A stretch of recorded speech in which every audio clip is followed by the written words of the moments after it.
Berarti nyo tak ingat yang 4 lu pegang semampuh berarti but rina, magun but rina. Berarti ada lagi ada ceh jo betul ya.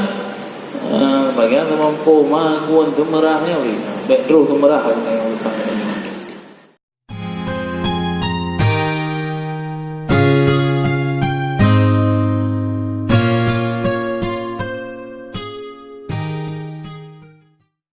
Dan tujuan yang jelek menselesaikan hati daripada mentadbirkan pekerjaan rumah, daripada memasak makanan, menyapu, mensediakan segala sebab kehidupan.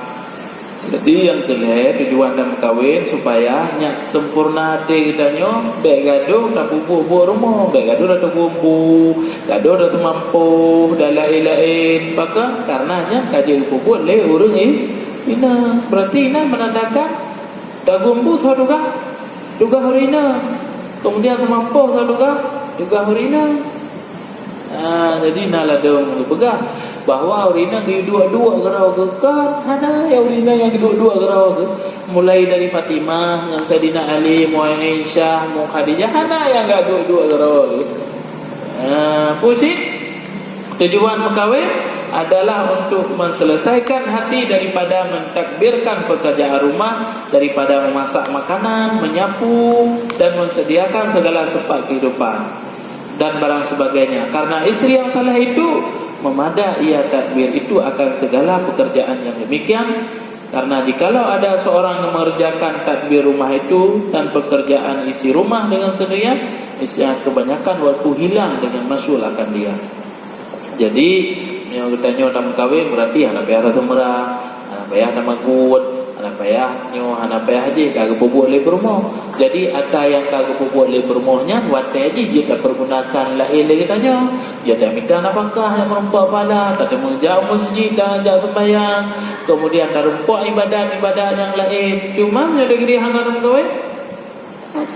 Dah ajak yang masjid anak-anak ongkos le betul le hurah anak rumpak ongkos. Ajak aku saja umah merumpak, orang merumpak dah guan. Ya, ini berarti tujuan berkahwin adalah untuk menyelesaikan pekerjaan rumah. Itu hilang dengan masyarakat dunia. Bersalahan jikalau ada yang punya istri, maka sekalian pekerjaan itu memadalah istrinya yang mengerjakan akan dia, maka selesailah hatinya dengan berbuat ibadat dan menuntut ilmu.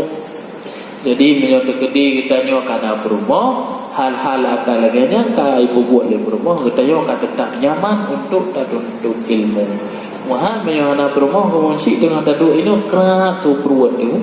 Nyo untuk hang lir buat magun. Ada angka apa dengan tu yang keren tu perut. Mabu dua udah buat benar.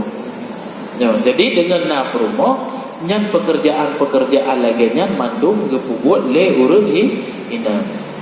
Kemudian kata Abu Sulaiman Dardani, az-zaujatu salihah laysat min dunya fa innaha tafriquka lil akhirah wa innama tafriquha laka bitadril manzili wa bitadari syahwati jami'an.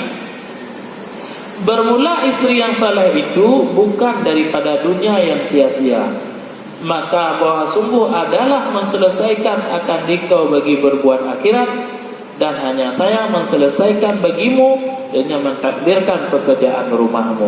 Jadi mengkawin dengan uri ina nyan adalah kendonya adanya usid, nyan adalah akhirat. Bahkan dikarenakan dengan na uri ina, maka na so atu katanya dalam rumah tangga, bankana so atu dalam rumah tangga, maka katanya akan tentram dalam berbuat ibadat.